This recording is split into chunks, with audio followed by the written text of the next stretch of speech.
नमः। श्री सरस्वत्यै नमः। श्री गुरुचरणकमलेभ्यो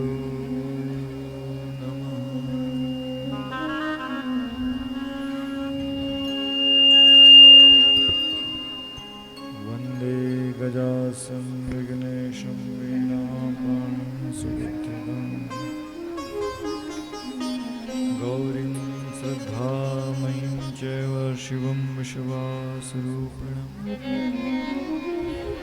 सद्गुरुं शङ्करं नौमि करुणावरुणालयं गङ्गाधरवृषारूढं श्रद्धावनतमस्तकम् हिमशैलसुते गंगे मातुस्त्रिपथगामिनि विष्णुपदे नमस्तुभ्यं भवदुःखनिवारिणि मुंशीविभूषितकरान्नवनीरिदाभात् पीताम्बरादरुणबिम्बफलाधरोष्ठा पूर्णेन्दुसुन्दरमुखादरविन्दनेत्रात् कृष्णात् परं किमपि तत्त्वमहं न जाने। कृष्णत्वदीयपदपङ्कजपञ्जरान्ते अद्यैव मे विशतु मानसराजहंसः प्राणप्रयाणसमये कफवातपित्तै कण्ठावरोधनविधौ स्मरणं कुतस्ते आद्यन्तमङ्गलमजातसमानभावम् आर्यन्तमीशमजरामरमात्मदेवम् पञ्चाननं प्रबलपञ्चविनोदशीलं सम्भावये मनसि शङ्करमम्बिकेशम् अतुलितबलधामं हेमशैलावदेहं तनुजुवनकृशानं ज्ञानिनामग्रगण्यं सकलगुणनिधानं वानराणामधीशं रघुपतिप्रियभक्तं वातजातं नमामि। योऽन्तः प्रविश्य मोवाचम्यां प्रसुप्तां सञ्जीवयत्यखिलशक्तिधरस्वधाम्ना अन्याश्च हस्तचरणश्रवणत्वगादीन् प्राणान् नमो भगवते पुरुषाय तुभ्यम्। देवीं वाचं अजनयन्तदेवः तां विश्वरूपा पशवो वदन्ति सा नो मन्देशमूर्जं दुहाना धेनुर्वागस्मान् उपशुश्रुतयतु।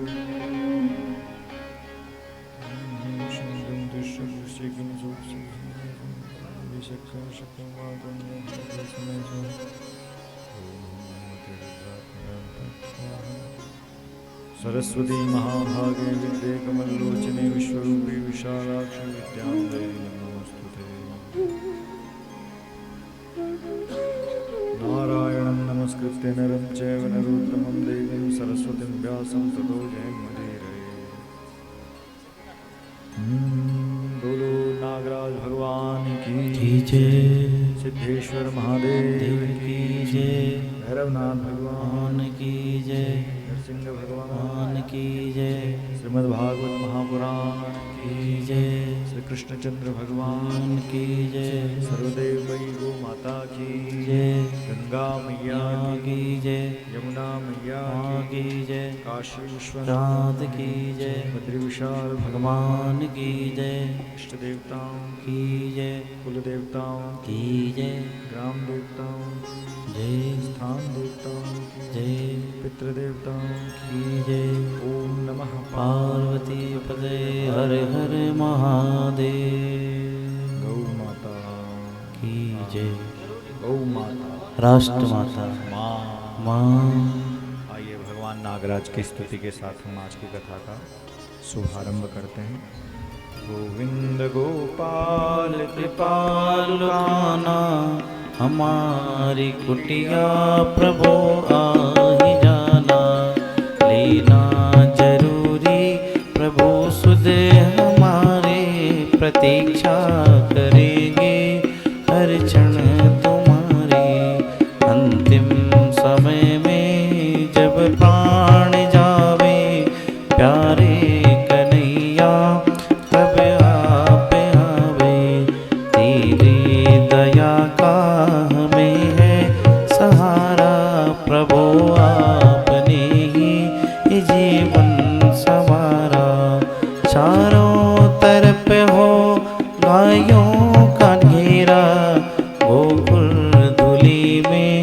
छूटे प्राण मेरा। सिर मोर पंख बनी प्यारी आभा, कानों में कुंडल बनी नील आभा। कचरार नैना हमको सुहावे, घुंघराल केसे छटा बिखरावे। कंधों पे मुरली बड़ी प्यारी लागे, होते बेसुध सब जब ये तो बाजे। नाग नथिया सुनो नाग राजा, आगे हमारा तू भाग बना जा।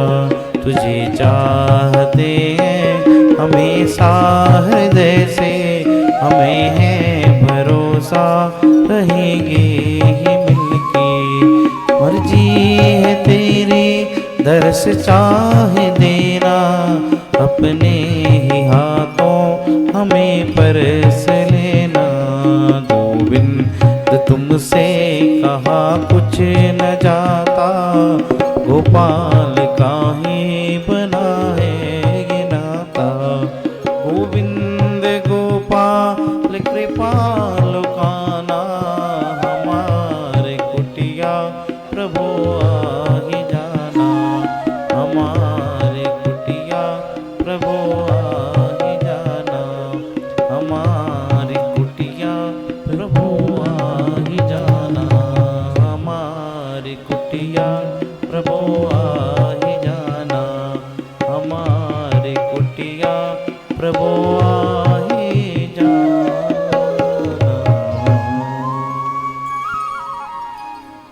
गौ माता की जय, गंगा मैया की जय, यमुना मैया की जय, भद्र विशाल भगवान की जय, इष्ट देवताओं की जय, कुल देवताओं की जय, सिद्धेश्वर महादेव की जय, नागराज भगवान की जय। ओम नमः पार्वती पतये हर हर महादेव। गौ माता राष्ट्र माता माँ। माँ।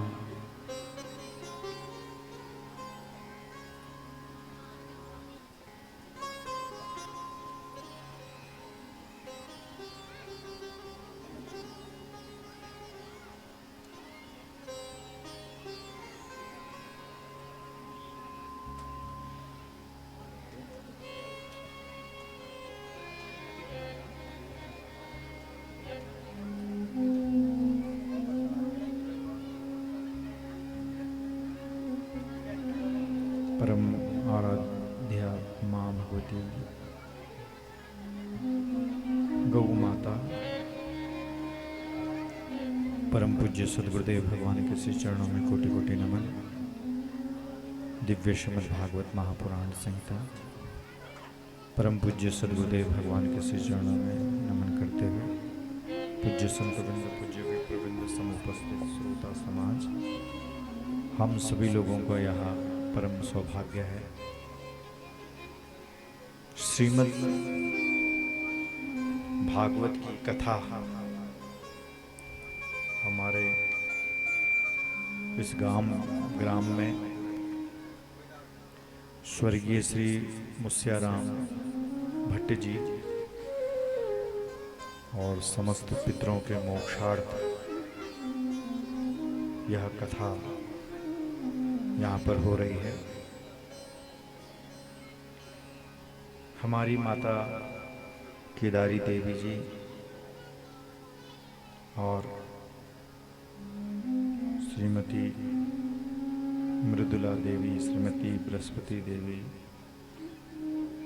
श्रीमती आशा देवी एवं श्री सूर्यमणि भट्ट जी, श्रीमती सविता भट्ट एवं श्री प्रेमलाल भट्ट, श्रीमती सीमा भट्ट एवं श्री रामलाल भट्ट, हम बहुत बहुत अभिनंदन करते हैं। श्रीमद् भागवत की कथा मोरोगी गांव में पहुंच गई है।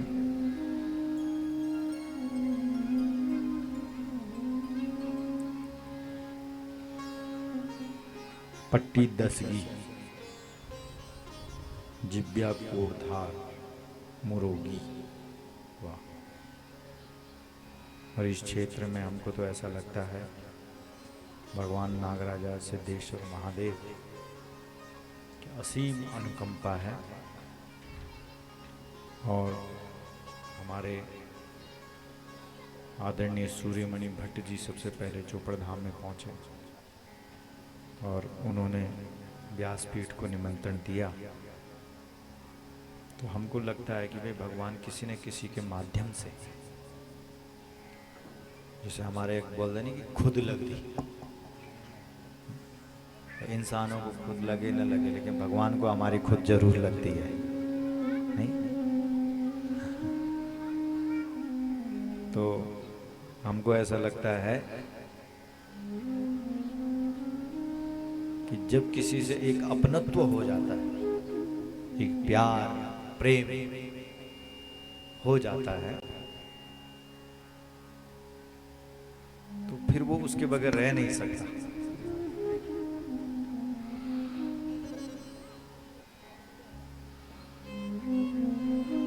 इस क्षेत्र में हम जब पहुंचे यहाँ, हमारे आदरणीय श्री पुरुषोत्तम नौटियाल जी, गुरु जी चले गए क्या? अभी चले गए होंगे वो, है ना? है? चले गए होंगे। उन्होंने सबसे पहले हमको वहाँ कामदा में निमंत्रण दिया। तो वहाँ हमें देवता महाराज से मिलने का मौका मिला, सिद्धेश्वर महाराज से। वहाँ हमने बड़ा प्यार प्रेम, पूजा अर्चना, ध्यान, उपासना जो भी हो सकता है हमने किया। क्यों बाल मुकुंद जी? तो 2-3 बार वहाँ आते गए। वहाँ देखो कैसा होता है, खिंचाव। उसके बाद हमारे पूज्य आदरणीय श्री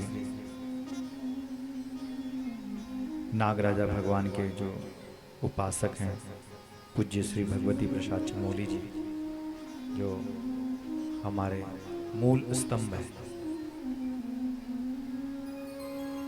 हमारे सेम नागराजा की धरती से ही, जिन्होंने सीधा देवता को उठा करके ले आया यहाँ। वाह, एक बार उनके लिए भी ताली हो जाए। तब उन्होंने बोला कि अरे भाई वहाँ जाना, हमको बोला स्पेशल कामदा में बोला कि देवता के दर्शन करके आना वहाँ से। हम सहज रूप से आ गए, वहाँ से घूमते घूमते पैदल आए, वहाँ से कामदा से यहाँ पहुँचे हम।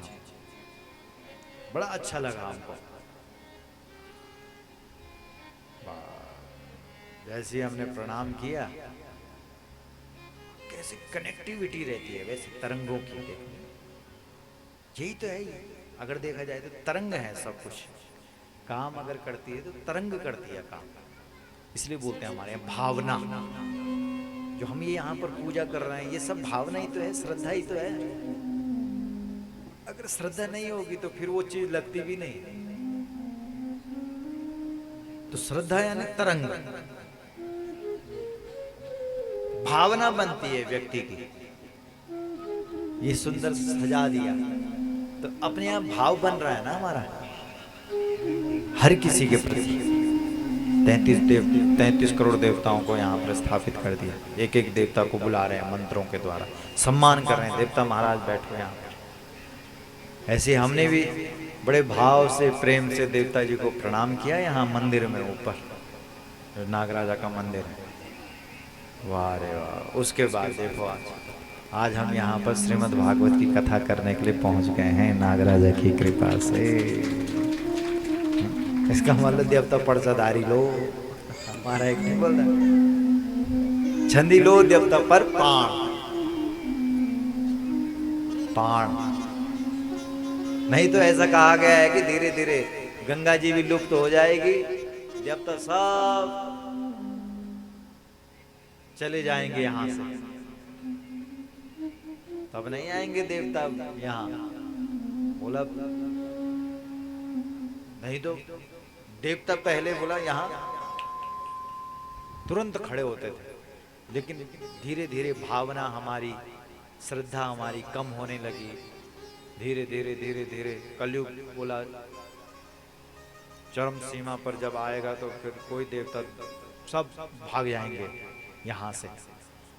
लेकिन कितनी अच्छी बात है कि इस भारतवर्ष में हमारा जो उत्तराखंड है और उस उत्तराखंड में ये जो हमारा क्षेत्र है, इस क्षेत्र में आज भी देवताओं का निवास है। वो बातों को समझ रहे हैं, भावना को समझ रहे हैं। फिर हमारे भट्ट परिवार, इनका निमंत्रण आ गया और इन्होंने कहा, हमारे सूर्यमणि भट्ट जी और प्रेमलाल भट्ट जी, रामलाल भट्ट जी है ना, और गणेश भट्ट जी, ये सब इनका पूरा परिवार हमारी केदारी माता कहाँ पर बैठी है? अच्छा, ऊपर होगा, ये है यहाँ पर। वाह, अच्छा। श्रीमती मृदुला देवी, श्रीमती बृहस्पति देवी है ना, ठीक है, धन्यवाद आपका। बहुत सुंदर चर्चा चल रही है। हम लोग श्रीमद् भागवत के लिए यहाँ पर बैठे हुए हैं और दो दो देवता यहाँ पर विराजमान हैं। हमारे सभी ब्राह्मण देवता यहाँ पर, मंडपाचार्य जी हमारे गणेश प्रसाद नौटियाल जी हैं। एक बार ताली बजाइए हमारे गणेश जी के। गणेश जी पहले भी हम लोग कहाँ रहे साथ में, जुड़गा में भी रहे हमारे उपाचार्य मुकुंद राम नौटियाल जी है ना, वहाँ पर। और हमारे पुरोहित श्री विजय राम नौटियाल जी है ना, विजय राम जी। और हमारे पूज्य पंडित श्री जनानंद नौटियाल जी महाराज जी, और नागराजा के पुजारी तो पूज्य महाराज जी हैं ही हैं, आदरणीय श्री भगवती प्रसाद चमोली जी, श्री सिद्धेश्वर महादेव के पुजारी श्री जगत राम नौटियाल जी, और हमारे ये सब हमारे पूज्य मूल पाठ पर बैठे हुए काशी, उत्तर काशी से, जिन्होंने हमारे माता जी के पुण्य स्मृति में श्रीमद् भागवत की कथा की। ऐसे आचार्य राकेश जी भी यहाँ पर पधारे हुए हैं मूल पाठ करने के लिए, और प्रसन्नता की बात है, बड़ी खुशी की बात है। और हमारे ब्राह्मण देवता लोग यहाँ पर, श्री शशि जी और हमारे श्री सुनील गौड़ जी और श्री संदीप जी, सब आचार्य लोग हैं। संस्कृत महाविद्यालय से पूरा जीवन इन्होंने वहीं यूं ही काम करी, बचपन बैठी नहीं, अच्छी बात है। ये सब आचार्य यहाँ पर पहुंचे हुए हैं। और अब हम श्रीमद् भागवत के माध्यम से 7 दिन का एक अनुष्ठान है, ये अनुष्ठान, और इस परिवार का बहुत बड़ा सौभाग्य है। हमारे हरि जी भी यहाँ पर विराजमान हैं, जो माँ भुवनेश्वरी भगवती के पुजारी हैं, और इनमें माँ भगवती जगदम्बा भी दिष्टा देती है। तो हम आपका भी बहुत बहुत स्वागत करते हैं। तो सब बढ़िया है। और आज मोरोगी में हम लोग इस भागवत की कथा का श्री गणेश करने के लिए जा रहे हैं, और हमारे आदरणीय चमोली जी, आपके सुपुत्र भी बैठे हुए हैं वहाँ पर। हम आपका भी बहुत बहुत ताली बजा करके स्वागत करते हैं। हमें तो अभी लग रहा है पता कि माता जी का भी स्वर्गवास हो गया है। अच्छा, चलो यहाँ से हम प्रार्थना करते हैं उनको गोलोक धाम की प्राप्ति हो। श्रीमद् भागवत, भागवत यानी भगवान से जुड़ना। 7 दिन के लिए हम किससे जुड़ेंगे? भागवत यानी भगवान से। और अगर आपको आनंद आ गया तो परमानेंट जुड़ जाएंगे। भाई कोई भी चीज है अच्छी लगी, अगर आपको, अगर बढ़िया लगी आपको, तो आप बोलेंगे यार ये तो बहुत अच्छी चीज है। नशा, जैसे कोई भी व्यक्ति शुरू में जो नशा करता है शराब का, तो वो किसी के माध्यम से करता है। दोस्त ने पिला दी और धीरे धीरे धीरे धीरे धीरे धीरे चस्का लगा लगा लगा और बाद में पैसे दे करके पीने लगा। इसी प्रकार से इस भागवत का जो अनुष्ठान है 7 दिन का अनुष्ठान है। और जैसे हम आध्यात्मिक शक्ति से जुड़ते हैं वैसे वैसे फिर व्यक्ति परमानेंट इस आध्यात्मिक तरंगों से जुड़ जाता है।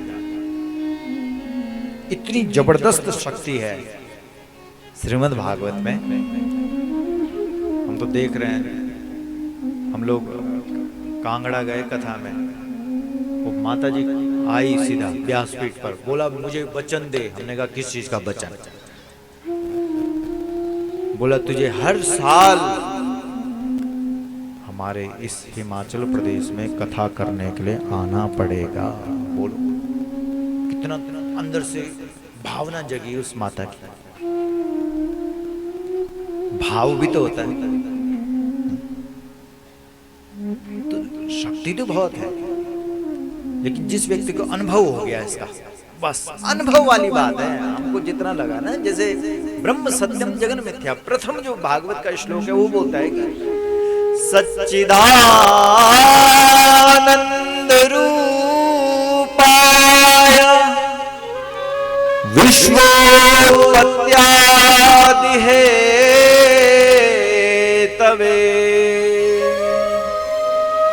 तापत्रय विनाशाय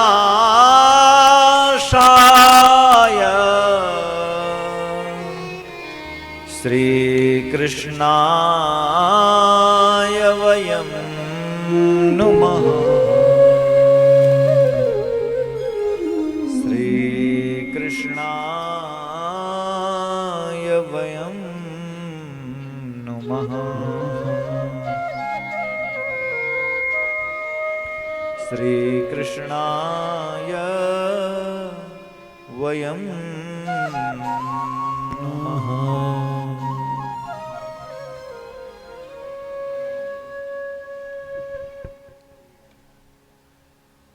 सत्य चित आनंद, ये आरंभ, भागवत का आरंभ हो रहा है सत्य से जुड़ने के लिए। सत्य से जुड़ो। तो सत्य क्या चीज है? इस शरीर में देखेंगे तो शरीर में क्या है? बोलो बोलो। यजमान जी आगे जो बैठे हैं, ये बहन का नाम क्या है? सविता बहन। शरीर में, इस शरीर में सत्य क्या है? आत्मा है कि शरीर है? सत्य क्या है? शरीर है सत्य की आत्मा है सर? आत्मा। वाह, आत्मा सत्य है। इसीलिए तो जिनका शरीर छूट गया है तब भी ये भागवत की कथा हो रही है, क्योंकि इस कथा का संबंध न छूटे हुए शरीर से है न इस शरीर से है जो हमने धारण कर रखा है।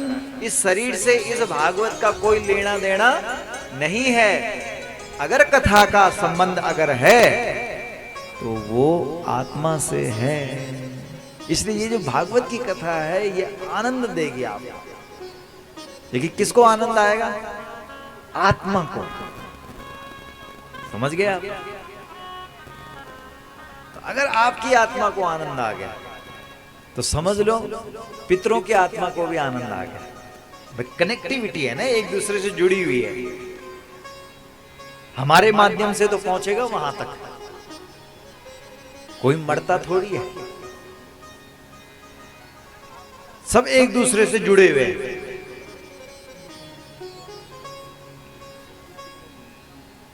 इसलिए ये जो भागवत की कथा है ये उस सत्य के लिए हो रही है जो हमेशा है। और हमेशा क्या है?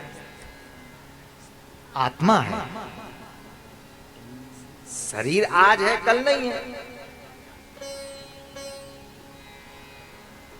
लेकिन आत्मा हमेशा है, हमेशा परमानेंट है, स्थिर है। प्रकृति घूम रही है।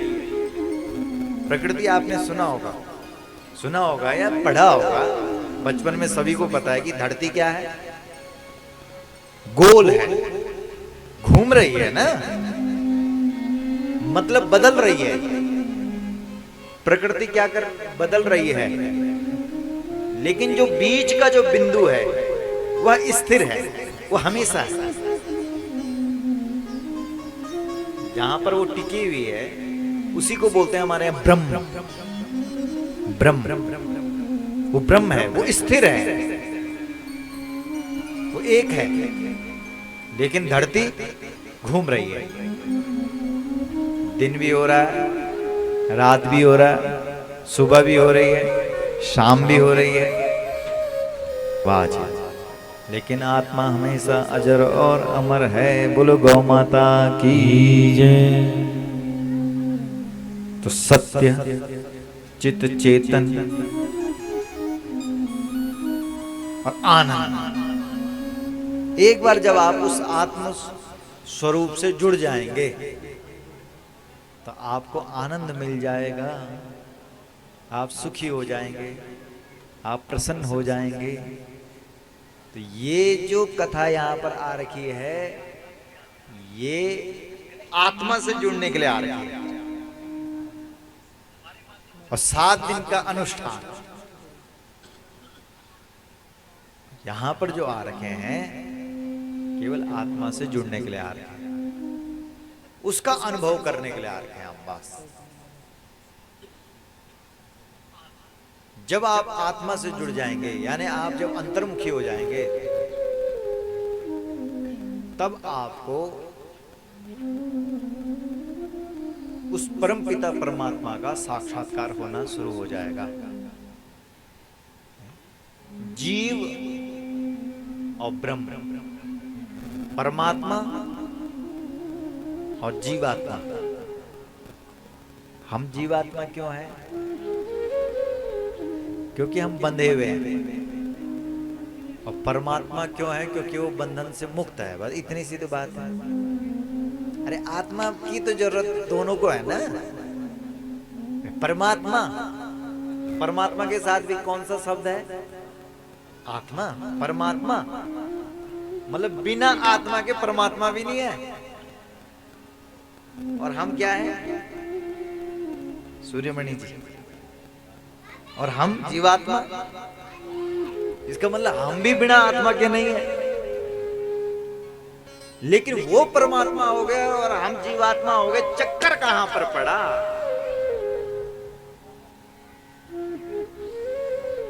हम इस माया में फंस गए। हमने अपने आप को बंधन में डाल दिया। हम बंधन में बंध गए, इसलिए हम जीवात्मा हो गए। और परमात्मा बंधन में नहीं बंधा, इसलिए वह परमात्मा हो गया। समझ कितनी गहरी बात है? एकदम ठीक से समझ में आ गया। जैसे कोई पशु है, उसको बांध दिया ना हमने, अब बांध दिया तो अब कहां जा सकता है? वहीं घूमेगा ना वो। उसका एक दायरा है, जहां तक उसकी रस्सी होगी वहीं तक जाएगा वो। और अगर रस्सी खुल जाए तो पता नहीं कहां कहां जा सकता है। सिंह है, अगर पिंजरे में बंद हो गया वहीं घूमता रहेगा। लेकिन जंगल में होगा तो दहाड़ेगा तो हिंसक जानवर भी सब भागेंगे। इतनी शक्ति है उसमें। समझ गए? बस मुक्त होना है। कहां से? इन शरीरों से, इस माया से। माया से। और वह कब हो सकता है? जब हम किससे जुड़ेंगे? सत्य से जुड़ेंगे। सत्य से। यह है आरंभ। बताओ कितना गहरा ज्ञान है भागवत का। आरंभ ही इस बात से हो रहा है कि भैया सत्य से जुड़ो। उसी के लिए है ये सब कुछ। नियंत्रण करो अपनी जिह्वा पर, नियंत्रण करो अपनी आंखों में, नियंत्रण करो इन इंद्रियों में। धीरे धीरे धीरे धीरे जब आप इन इंद्रियों को अपने बस में करोगे तब मन भी आपके बस में होगा। लगाओ उस मन को किसमें? भगवान में। बस ब्रह्म मुहूर्त में उठो और उस भगवान का ध्यान करो। ध्यान सत्यम परम धीमहि। प्रथम जो श्लोक है वह है सच्चिदानंद रूपाय। उस भगवान के उस स्वरूप को हम प्रणाम करते हैं जो सत्य स्वरूप है, जो सत्य है। विश्वोत्पत्त्यादि हेतवे तापत्रय विनाशाय श्री कृष्णाय वयं नुमः।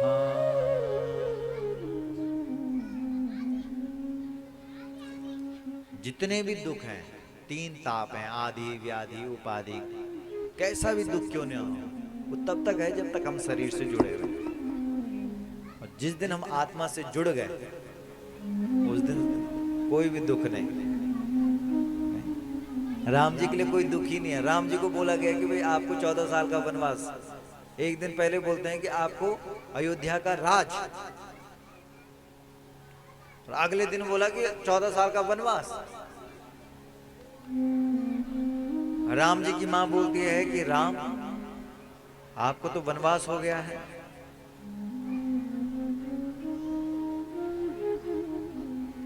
बोला मां मेरे लिए जंगल भी राज के ही समान है। मैं बड़ा भाई हूं इसलिए मुझे बड़ा राज दिया गया है। भरत छोटा है इसलिए उसको छोटा राज दिया गया है। उन्होंने उसमें भी सकारात्मक भाव प्रकट किया। तो तापत्रय विनाशाय श्री कृष्णाय वयं नुमः।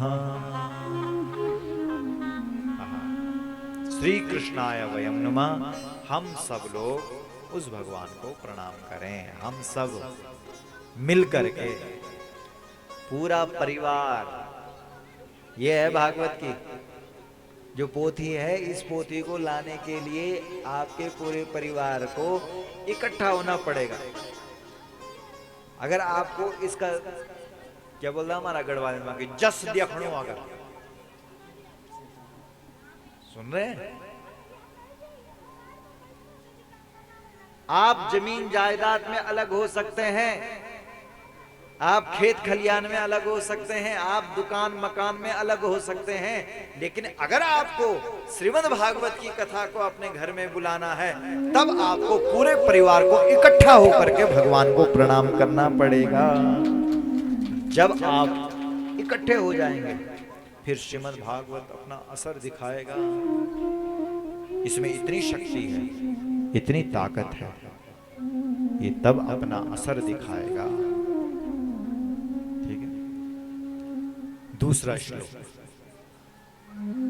यम प्रव्रजन्तमनुपेतमपेत कृत्यम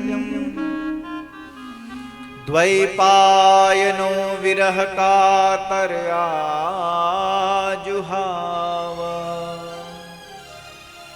पुत्रेति तन्मयतया तरवोऽभिनेदुः तं सर्वभूत हृदयं मुनिमानतोऽस्मि।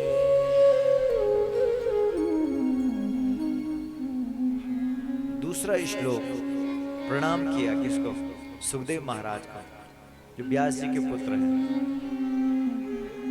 परंपरागत यह जो पीठ है चल रही है। व्यास जी ने इस पोथी को लिखा, पुत्र ने उसको स्वीकार किया। हमारे यहाँ भी हमारे दादाजी ने गंगा जल की लोटी लेकर के पूरे देश में उन्होंने उसका छिड़काव किया। हमारे पूज्य पिताश्री ने भागवत और राम कथा की गंगा को पूरे देश और दुनिया में पहुंचाया। तीसरी पीढ़ी में हम आपकी मोरोगी में भागवत की कथा सुनाने के लिए आ गए हैं। हम कौन सी पीढ़ी में? हम तीसरी पीढ़ी में, और चौथी पीढ़ी में हमारा बेटा भी कभी ना कभी आपके इस क्षेत्र में कथा सुनाने के लिए आएगा। ये वो परंपरा चल रही है। कौन सी? सुखदेव। इसलिए उस सुखदेव को प्रणाम किया है जिसने अपने माता पिता की उस परंपरा को तोड़ा नहीं। इसलिए श्रीमद् भागवत में दूसरा श्लोक जो है वो सुखदेव जी की वंदना से शुरू हुआ। बोला प्रणाम है, धन्य है कि बोला जिनका जन्म हुआ और जन्म होते ही वो सीधा साधना करने के लिए चले गए। इसलिए हमें फक्र है इस बात का कि संसार की जो पढ़ाई है वह पढ़ाई हमने बाद में पढ़ी, मां के गर्भ में हमने पहले ही भागवत की पढ़ाई कर ली थी।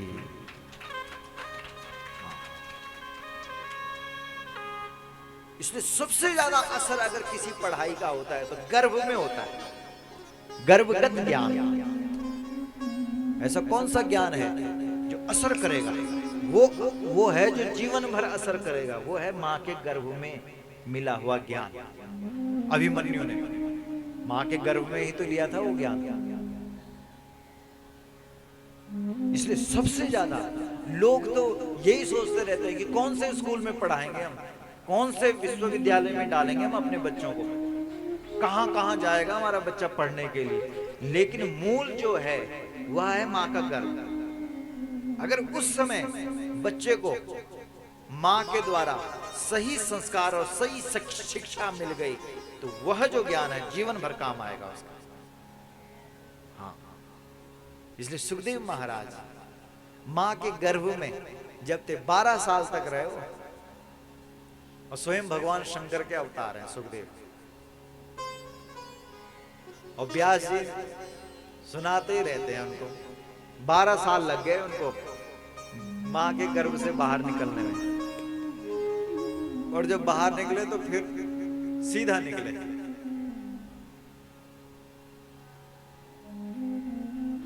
पुत्रेति तन्मयतया तरवोभिनेदु तम सर्वभूत हृदय मुनिमानतोस्मि। पुत्रेति तन्मयतया तरवोभिनेदु। आहा, सुखदेव जी जब घर छोड़ करके जाने लगे तो पिताजी कहने लगे कि बेटा मैं चाहता हूं कि तू रुक जा, ठहर जा। तो कहते हैं कि तरवोभिनेदु, जो तरु थे वहां वृक्ष जो थे उनसे आवाज निकलने लगी। इसलिए हमारे यहाँ जगन्नाथ की जो मूर्ति है वहां लकड़ी की बनाई जाती है। सुन रहे हैं आप? मतलब वो तरंगे प्रकट होने लगी, देव शक्ति प्रकट होने लगी और झूमने लगी। इसलिए हमारे यहाँ देव डोलियों नाचती है। और झूमते हुए उन्होंने कहा कि हे व्यास जी महाराज, आप तो इतने बड़े संत हैं, बिना त्याग किए हुए कुछ मिलता थोड़ी है। इसलिए अगर आपका पुत्र घर छोड़ करके जा रहा है साधना करने के लिए, उपासना करने के लिए, तो कहीं ना कहीं वह कोई ना कोई बड़ा काम करेगा। और बिना त्याग के कुछ मिल नहीं सकता है। वृक्ष जब फलों का त्याग करता है तभी तो दुनिया इतना नाम करती है वृक्षों का। और अगर वो अपने फल दूसरों को न दें तो गंगा का नाम इसलिए तो है क्योंकि वह अपना जल दूसरे को प्यास बुझाने के लिए देती है। भूख मिटाने के लिए वृक्ष अपने फलों को देते हैं। तो क्या व्यास जी आपका कर्तव्य नहीं बनता है कि आप भी अपने पुत्र को इस आध्यात्मिक शक्ति के लिए वन में जाने दें, न रोकें उसे? बोला ठीक है। तब प्रणाम किया है सुखदेव महाराज को। बोलिए सुखदेव जी महाराज की जय हो। सुखदेव जी महाराज की जय। परीक्षिते कथा वक्तुं सभायां संस्थिते सुके सुधा कुंभम गृहीत्वैव देवास्तत्र समागमन्।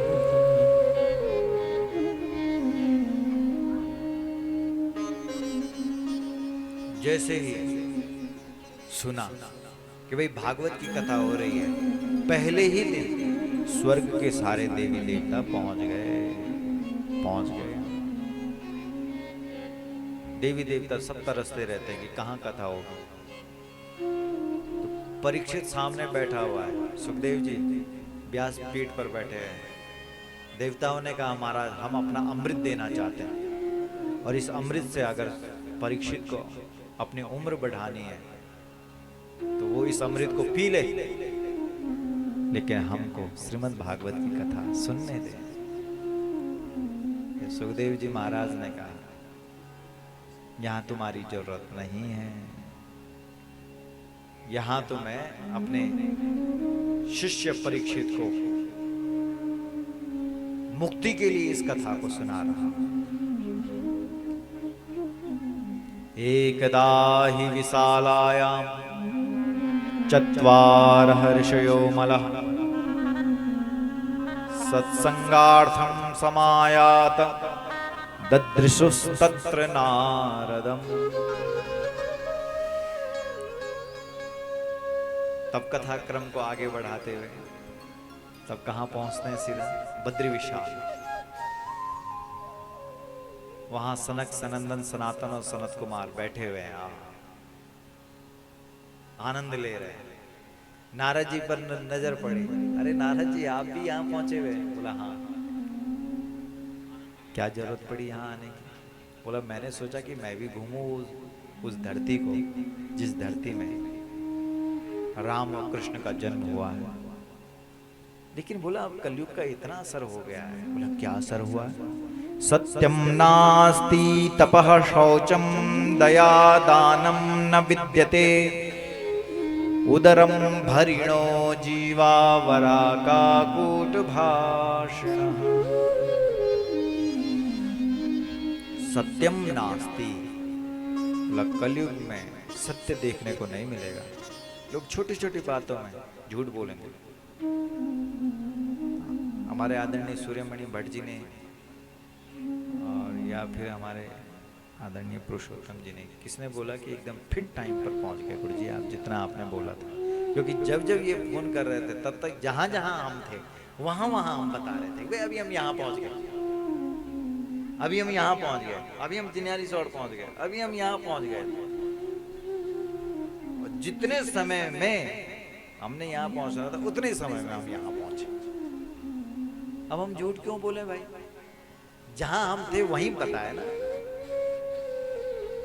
अब 3 बजे चाहे 4 बजे चाहे 5 बजे चाहे 6 बजे, हमारा तो जीवन भर का यही काम है। जिंदगी भर हम इसी काम को कर रहे हैं, तो हम झूठ क्यों बोले भाई? इसलिए हमने सही समय बताया। तो सत्य ही तो शक्ति है। लेकिन कलयुग में व्यक्ति छोटी छोटी बातों में झूठ बोलना शुरू कर देगा। सत्यम नास्ति तपः, तप नहीं रहेगा, साधना नहीं रहेगी, उपासना नहीं रहेगी।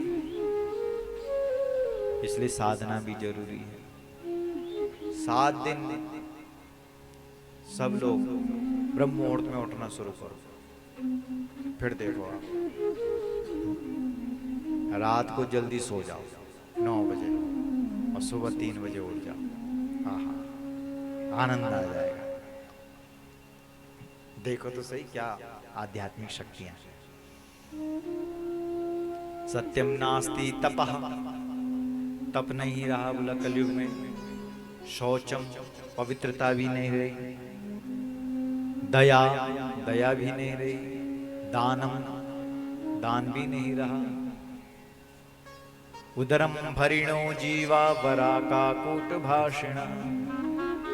अब केवल और केवल ध्यान है पेट में।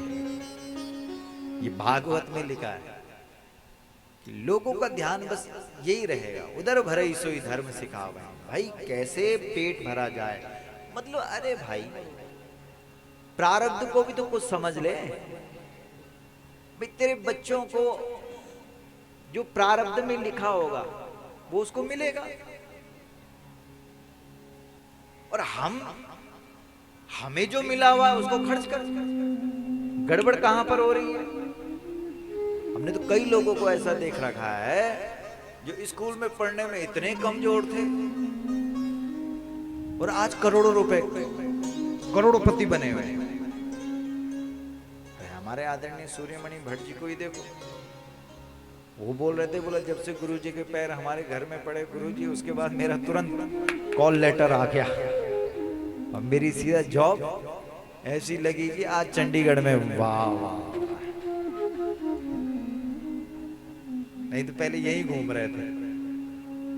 कितनी बड़ी बात है। इसका मतलब प्रारब्ध, भगवत कृपा।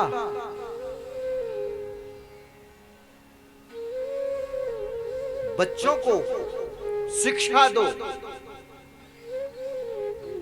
धन के पीछे मत ज्यादा। आज व्यक्ति इसी चीज में है कि भाई मेरा बेटा कितना खाएगा, क्या कमाएगा। अरे तुम केवल उसको पढ़ाओ, जो तुम्हारी ड्यूटी है। ये भागवत कह रहा है। आज हर व्यक्ति यही सोच रहा है, उसको कर्मठ बनाओ, उसको इतना कर्मठ बनाओ वह व्यक्ति काम करे। वराका कूट भाषण, जुबान बोला इतनी कड़वी हो गई है। तब पहुंचे नारद जी कहां? वृंदावन। वहां एक युवती ने आवाज लगाई। उस युवती ने कहा, हे साधु, एक क्षण के लिए रुक जा, एक क्षण के लिए बस। मैं चाहती हूं कि तेरी जुबान से निकला हुआ जो आशीर्वाद है वो मेरे बच्चों को मिल जाए। सुन रहे हैं? यहां तो हम 7 दिन के लिए आ रखे हैं, लेकिन भक्ति माता बोलती है, क्या बोलती है? हे साधु, क्षणम तिष्ठः मच्चिंतामपि नाशय। एक क्षण के लिए अगर साधु जी आप अगर रुक गए और आपने मेरे दोनों पुत्रों को जो जर्जर हो गए, जो बूढ़े हो गए हैं ज्ञान और वैराग्य, अगर इनको आपने आशीर्वाद दे दिया तो ये फिर से जवान हो जाएंगे।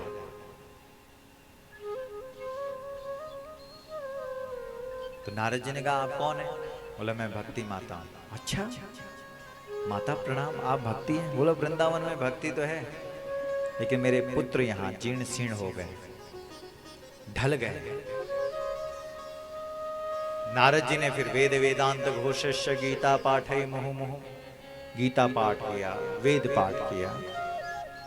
आकाशवाणी ने कहा सत्कर्म करना पड़ेगा। बद्रीनाथ में पूछ रहे हैं, कौन? नारद जी, सत्कर्म क्या है? तो सनकादि ऋषि हंसने लगे। बोला भागवत से बड़ा सत्कर्म और क्या हो सकता है? बोला भागवत ही सत्कर्म है, इसलिए भागवत करो। तब पहुंचे हरिद्वार गंगा जी के तट पर।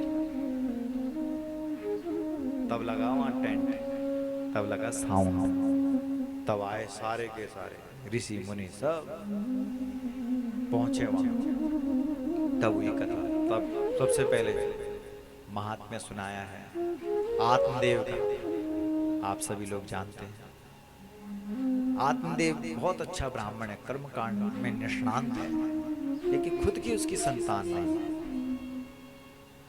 अब जब संतान नहीं हुई उसकी, तो वो कुएं में छलांग लगाने के लिए तैयार हो गया। और उसके सामने जो उसके सुकृत है, जो पुण्य है, वो प्रकट हो गए। और महात्मा जी ने उसको रोक दिया। बोला ठहरो, रुको रुको, क्या कर रहे हैं? बोला मैं आत्महत्या कर रहा हूं। बोला आत्महत्या? बड़े भाग मानुष तन पावा, बड़े भाग मानुष तन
भाग्य मानुष तन पावा।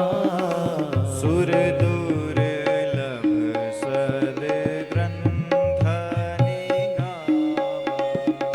सुर दुर्लभ सब ग्रंथ निगावा। सद ग्रंथ निगावा। सद ग्रंथ निगावा।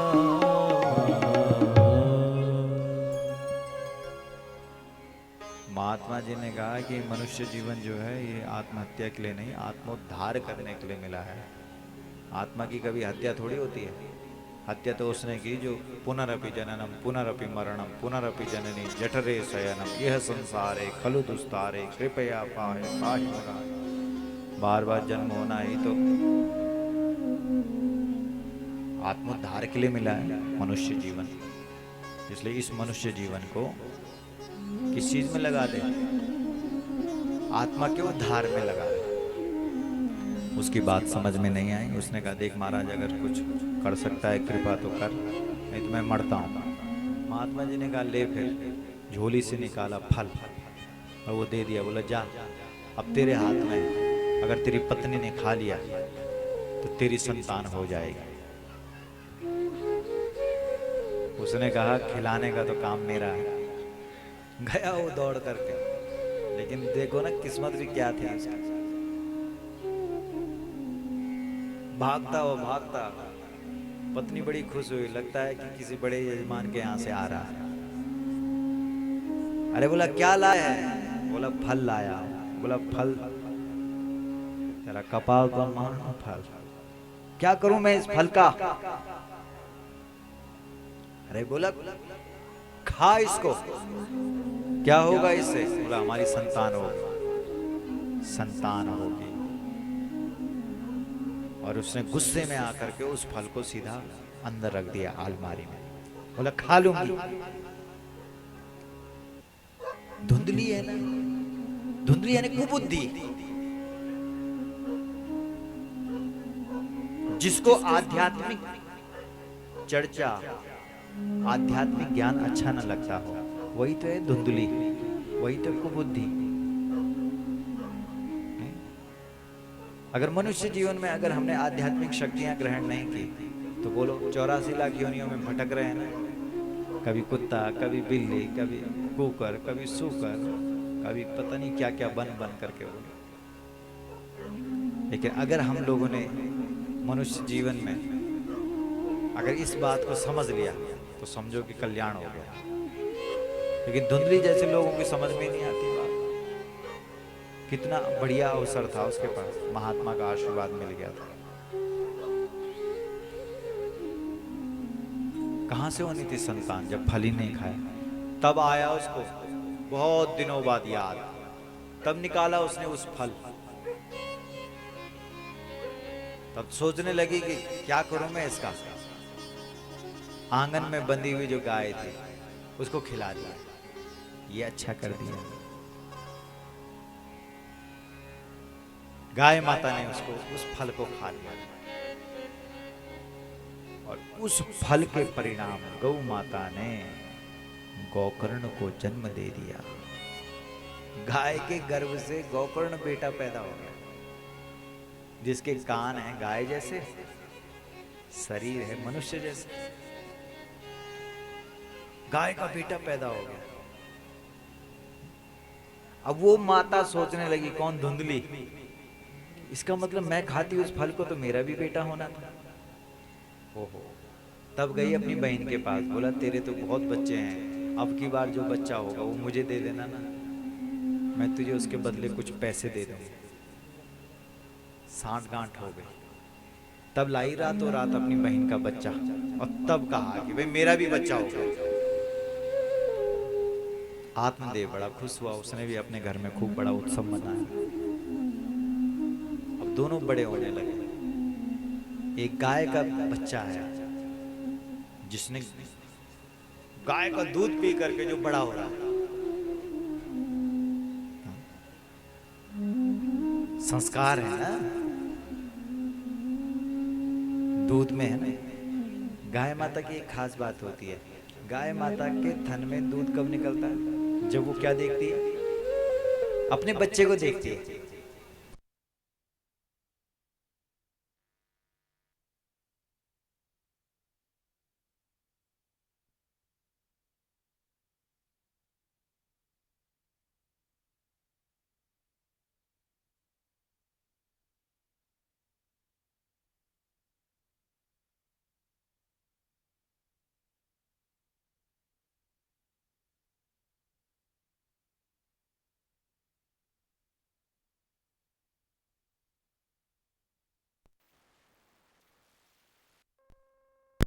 दूध देती रहेगी, अगर देना बंद कर दोगे तो वो दूध देना भी बंद कर देगी। लेकिन गौ माता जैसे अपने बछड़े को देखती है वैसे ही वह अपने थनों में दूध भर देती है,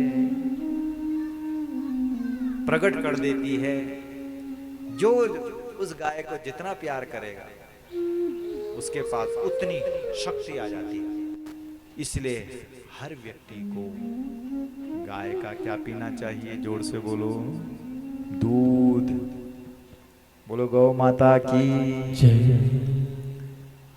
ठीक है, तो गौकर्ण जो है गाय का जो बेटा है, वह गाय का दूध पी करके उसके अंदर सहज रूप से एक संस्कार है, गुण है। लेकिन धुंधकारी नहीं मानता इस बात को। धुंधकारी तो जैसे जैसे बड़ा होता गया वैसे वैसे वो अब अपने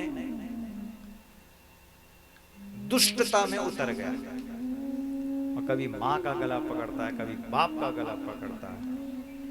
माँ ने भी अपने गले का हार जो था वो निकाल करके धुंधकारी को दे दिया, कहा कि जा, और स्वयं कुएं में गई और वहां छलांग मारी।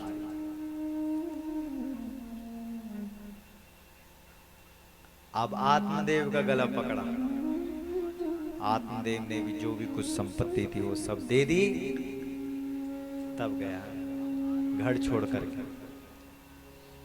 जब घर छोड़ करके जा रहा था तब पड़ी नजर गोकर्ण में, उस गाय वाले बेटे में। तब कहा, मेरे बच्चे, मैं घर छोड़ करके जा रहा हूं, कुछ बातें बताना मुझे।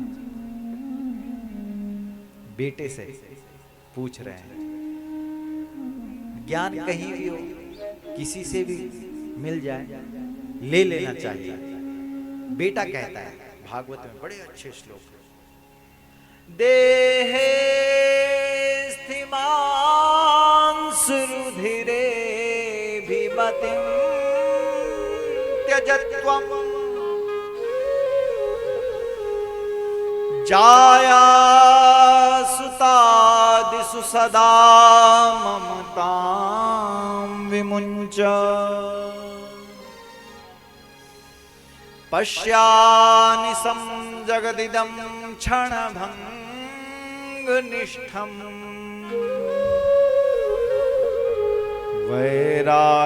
वैराग्यरागरसिको भवभक्तिनिष्ठः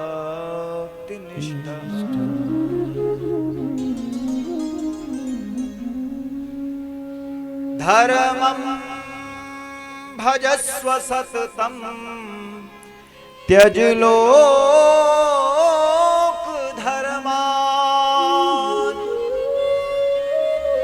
सेवस्व साधु पुरुषान् जहि काम तृष्णान् अन्यस्य दोष गुण चिंतन मासु मुक्त्वा सेवा कथा रसमहो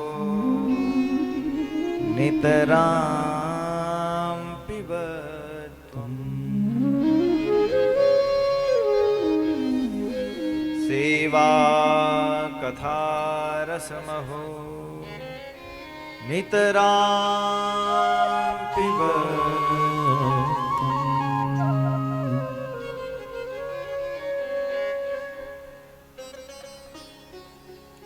पिताजी कुछ मत करना, बस इस देह से अपनी आसक्ति हटा दें। शरीर में ध्यान रहेगा तो शरीर मिलता रहेगा, याद रखना। कौन बोल रहा है बेटा बोल रहा है? सबसे पहले अपने शरीर से आसक्ति हटाना, शरीर में ध्यान होना ही नहीं चाहिए। इसलिए हमारे यहाँ मनुष्य जीवन जब प्राप्त होता है तो सबसे पहले यही कहा जाता है कि भाई साधना करो। साधना मतलब कभी ठंडी सहन करो, कभी गर्मी सहन करो, कभी भूख सहन करो, व्रत रखो। व्रत रखने से क्या होगा? धीरे धीरे हमारा शरीर से ऊपर उठना शुरू हो जाएगा। ये कौन बोल रहा है? गोकर्ण बोल रहा है अपने पिताजी को, हे मेरे बाप, इस देह से ऊपर उठो। देहे स्थिमांस रुधिरे विमतिम त्यजत्वम। देखो तो मांस का पिंड है ये, जब फाड़ेंगे इसको क्या निकलेगा? खून निकलेगा, हड्डियां निकलेगी। इसलिए इससे ऊपर उठना। जाया सुतादिश सदा ममताम विमुंचा। पत्नी से, बच्चों से जो बोला हम अपने आप को बांधा हुआ है, यही हमको ऐसा लगता है कि बस इनके बगैर हमारा काम नहीं चलेगा, हमारे बगैर इनका काम नहीं चलेगा। ऐसा कुछ नहीं है। प्राण जब निकल जाएंगे तो अच्छी भली दुनिया चलती रहती है। नहीं, कोई किसी के बगैर नहीं रहता है, सब माया है। जाया सुता दुष्सदा ममता में पश्यानि सम जगदिदम क्षणभंग निष्ठम। वैराग्य राग रसिको भव भक्ति निष्ठा। वैराग्य लाओ। धर्मम भजस्व सततम त्यज लोक धर्मान। धीरे धीरे बोला, उस परम धर्म पर ध्यान रखो। सेवस्व साधु पुरुषान जहि काम तृष्णा। साधु महापुरुषों की सेवा करो। सेवा करोगे तो समझते रहो कि एक एक सीढ़ी हम अपने लिए बैकुंठ की बना रहे हैं। लोगे नीचे जाना पड़ेगा। नहीं, नीचे जाना पड़ेगा मतलब लेना और देना, लिया और दिया। देने वाले की सीढ़ी, उसको सीढ़ी मिलती है। कुछ हमने परोपकार कर दिया, कुछ अच्छा कर दिया, किसी को खिला दिया, किसी को पिला दिया, किसी को दे दिया, किसी की मदद कर दी। समझो कि हमने एक एक सीढ़ी बना रहे हैं। कहाँ जाने की? वैकुंठ जाने की। क्योंकि देने वाला ही तो देवता है। अरे सूर्य भगवान देवता क्यों है? क्यों वो इतने शिखर में है? क्योंकि वो क्या कर रहा है? दे रहा है ना। तो देने वाला क्या है? देवता। वायु देवता। वायु हमको दे रहा है ना, प्राण वायु दे रहा है। इसका मतलब सीधी सी बात यह है कि जो देगा वो क्या है? देवता। सेवस्व साधु पुरुषान जहि काम तृष्णाम। कोई तृष्णा नहीं, किसी से अपेक्षा नहीं, काम करते रहो बस। अन्यस्य दोष गुण चिंतनमाशु मुक्त्वा सेवा कथा रसमहो नितराम पिबत्वम। बस कथा सुनो और उसको प्रैक्टिकल करो। करो करो करो करो। और करना मतलब सेवा। दो चीजें हैं, सेवा और कथा। सुनो और करो करो करो। जो सुन रहे हो उसको करते रहो, प्रैक्टिकल करो। चले गए आत्मदेव जी। तब धुंधकारी घर में 5-5 वैश्याएं लाई। खूब उनको खिलाने लगा, पिलाने लगा, भोग करने लगा। तुम जितना ज्यादा भोग करोगे लौटाना पड़ेगा। भोग जो है ना, लौटाना भी तो है उसको। बस अधर्म से किया हुआ जो कर्म है, उसने 5 वैश्याओं ने उसकी गर्दन में फांसी का फंदा डाल करके और जलते हुए जो कोयले थे उसके मुख में डाल करके फिर निकले उसके प्राण। तब बना वो क्या? भूत प्रेत। तब भटका हो प्रेत आत्मा। हमें जो भूख लगती है ना, कितनी लगती है भूख?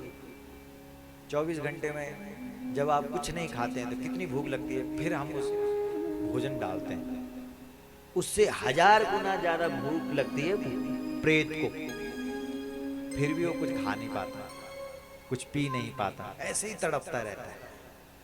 इसे तड़पने लगा कौन? धुंधकारी। तब उसने कहा यार एक व्यक्ति है हमारे पास, वो है गोकर्ण,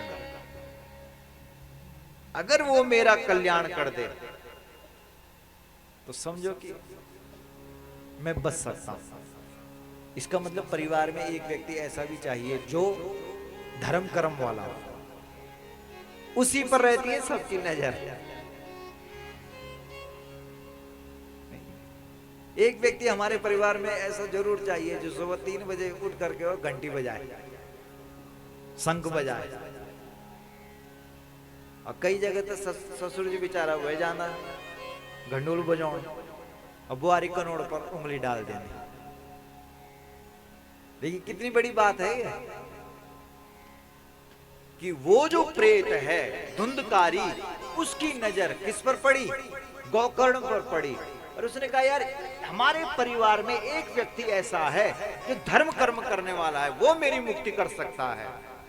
बस वो उसके आगे पीछे घूमने लगा, गोकर्ण के आगे पीछे, कभी कोई रूप धारण करता, कभी कोई रूप धारण करता। उसने भी हाथ में जल लिया और कहा कि बता तू कौन है? अरे उसने कहा मैं तेरा भाई हूं, मुझे बचा दे तू। अरे गोकर्ण ने कहा तू मेरा भाई है, तेरे लिए तो मैंने गया में श्राद्ध दिया। वो भूत बोलता है कि गया श्राद्ध सतेर नापी मुक्तिर में न भविष्यति। अरे मेरे जैसे भूत का कल्याण गया में श्राद्ध देने से नहीं होगा। तो बोला फिर कैसे होगा? बोला यही पता होता तो भूत क्यों बनता। इसलिए हे गोकर्ण तू इस समस्या का समाधान निकाल। बोला ठीक है, मैं नित्य सूर्य उपासना करता हूं। समझ रहे? पंचदेव, हमारे यहाँ 5 देवों की उपासना सनातन धर्म में जरूरी है। 3 तो हमारे शिव जी के ही हो गए परिवार के, अरे एक भगवान शंकर हो गए, गणेश जी हो गए, एक माँ भगवती गौरी हो गई, 3 देवता ये हो गए, 2 बचे सूर्य भगवान और नारायण। तो इन 5 की पूजा हर सनातनी को करनी चाहिए। तो सूर्य भगवान की उपासना करते करते सूर्य भगवान ने कहा कि बोल भाई क्या चाहिए? अरे बोला महाराज मेरे परिवार में मेरा जो भाई है वो भूत बन गया है, उसका कल्याण कैसे होगा? तो हंसने लगे सूर्य भगवान और कहने लगे तू चिंता क्यों करता है, भागवत की पोथी मंगवा, व्यासपीठ सजा दे। बोला वक्ता कौन होगा? बोला वक्ता भट्ट जी। सूर्य भगवान बोल रहे हैं कि वक्ता उसका सुनिश्चित देवता करेगा। वाह, तालियां बजाओ हमारे नागराजा के लिए। भागवत कथा जो धुंधकारी के लिए हुई, उसका वक्ता भगवान सूर्य नारायण ने सुनिश्चित किया और कहा कि व्यासपीठ पर जो धुंधकारी को कथा सुनाएगा वह गोकर्ण सुनाएगा, और मोरोगी में जो कथा सुनाएगा वो गाय वाले का बेटा सुनाएगा। बोलो नहीं? वहां सूर्य देवता ने व्यासपीठ पर बैठने के लिए क्या बोलना, हमारा जो देवता है यूं था। हमें तो बाद में लगा पता जब कंडार देवता ने बुलाया हमको वहां, कहा उत्तरकाशी में और साल्ड गांव में उत्तरकाशी में, और जब उनका ढोल वहां घूमने लगा, बोला बुलाओ। उन्होंने बोला किसको? तब पड़ी वहां पर्चियां। मान गए वैसे देवताओं की ताकत को भी ना। अब जब पर्चियां पड़ी कई व्यासों की, लेकिन देवता ने जब उठाई पर्ची तो गाय वाली की उठाई नहीं। तब आया उनका फोन, महाराज कौन पढ़ लू? अमन बोले का कौन पढ़ लू? बोला देवता बोलो।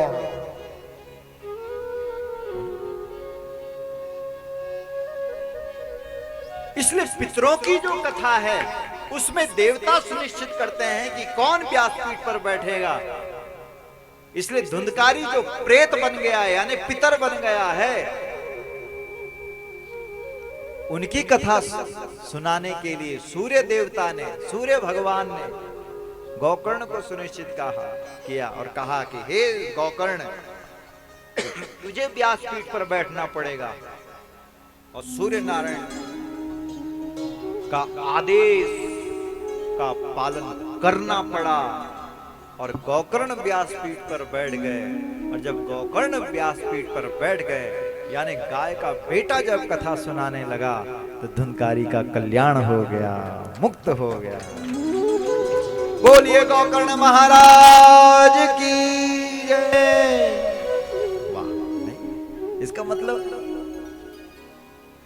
पितरों की जो कथा है वो गोकर्ण के मुख से निकलनी चाहिए, गाय वाले के मुख से निकलनी चाहिए। और हमारा ये सौभाग्य है कि पूरे देश में गाय माता का मुद्दा लेकर के हमारे पूज्य पिताश्री चल रहे हैं। और आज पूरे देश और दुनिया में गाय के नाम से हमारे पूज्य पिताश्री प्रसिद्ध हैं और उनके बेटे के नाम से हम प्रसिद्ध हैं। इसलिए हम भी गोकर्ण हो गए। गाय वाले का बेटा क्या हो गया? गोकर्ण। अच्छी बात है, बढ़िया। धुंधकारी का कल्याण हो गया है।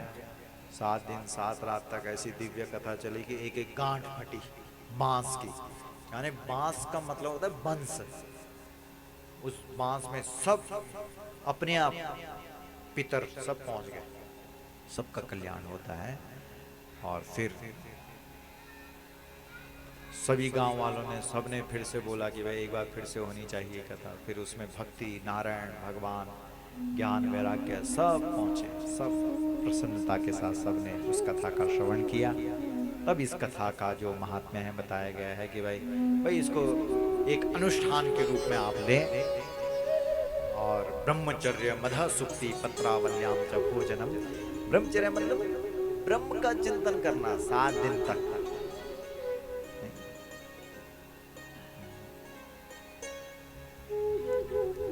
शारीरिक सुख न लेना, आत्मिक सुख लेना, आत्मिक परमानंद की प्राप्ति हो हमको। तो एक अनुष्ठान के रूप में तपस्या करनी 7 दिन तक। आप ऐसा करिए, इस अनुष्ठान को करो, सब अच्छा रहेगा। और हम इस आज के इस महात्म्य को यहीं पर विश्राम देते हैं। बोलो गौ माता की जय, श्रीमद् भागवत महापुराण की जय। कल से जो कथा होगी कितने बजे से होगी? समय क्या है? 12 बजे से 4 बजे तक है।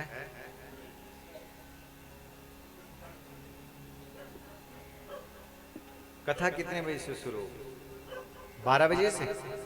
12 बजे से कथा शुरू होगी, ठीक है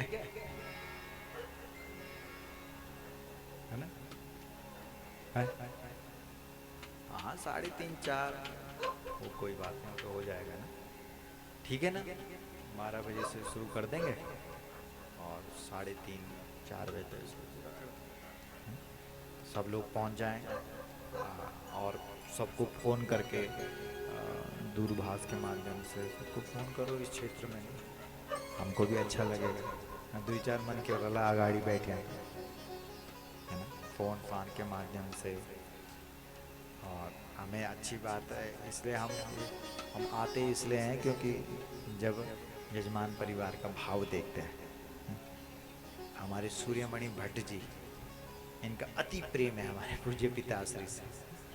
इनके लिए समझो कि आपकी हमारे पूज्य पिताश्री को इतना मानते हैं ये सूर्यमणि भट्ट जी, वहाँ भी गौशाला से भी जुड़े हुए हैं। कहाँ? चंडीगढ़ में। मतलब अगर हमारे पूज्य पिताजी ने रात को दिन कह दिया तो इन्होंने कह दिया कि हाँ जी दिन हो रहा है अभी। अनन्य निष्ठा वाले हैं ये, इनकी इतनी निष्ठा है, इतनी निष्ठा है कि हमारे पूज्य पिताश्री ने कहा कि बेटा वहाँ जाना नहीं। तो अब इस क्षेत्र में 3-4 बार आ गए तो फिर हम सोचते हैं यार कि कहीं और जाएंगे नहीं। लेकिन हमने आपकी श्रद्धा का सम्मान करते हुए, प्रणाम करते हुए हम आपका एक बार जोरदार तालियों के साथ बहुत बहुत अभिनंदन करते हैं, प्रणाम करते हैं। ये भगवान की कृपा से हमारे पूज्य पिताश्री पूरे देश और दुनिया में जाते रहते हैं, लेकिन इतने यजमान हैं, न जाने कितने लोग फोन करते हैं एक ही डेट में, लेकिन हमारा भट्ट परिवार जो है वो गुरु जी से जुड़ा हुआ है। और यह जो उनकी अनन्य निष्ठा है, यह अनन्य निष्ठा पीढ़ी दर पीढ़ी चलती रहे, ये हम आपको शुभकामनाएं देते हैं। बोलो गौ माता की जय। आइए अपनी वाणी को यहीं पर विराम। जय गोपाल राधा कृष्ण गोविंद गोविंद, जय गोपाल राधा कृष्ण गोविंद गोविंद, जय गोपाल राधा कृष्ण गोविंद गोविंद, जय गोपाल राधा कृष्ण गोविंद गोविंद, जय गोपाल, जय गोपाल, जय गोपाल, जय गोपाल, जय गोविंद, जय गोविंद, कृष्ण गोविंद गोविंद, कृष्ण गोविंद गोविंद, जय गोपाल राधा कृष्ण गोविंद गोविंद, जय गोपाल राधा कृष्ण गोविंद गोविंद, जय गोपाल राधा कृष्ण गोविंद गोविंद, जय गोपाल राधा कृष्ण गोविंद गोविंद, जय गोपाल राधा कृष्ण गोविंद गोविंद, जय गोपाल राधा कृष्ण गोविंद गोविंद। बोली गौ माता की जय, गंगा मैया की जय यमुना मैया की जय, काशी विश्वनाथ की जय, सदगुरुदेव भगवान की जय, हनुमान जी महाराज की जय, नागराज भगवान की की जय, सिद्धेश्वर महादेव की जय। ओम नमः पार्वती पते हर हर महादेव। माँ गौ माता राष्ट्र माता सदगुरुदेव भगवान भगवान की जय।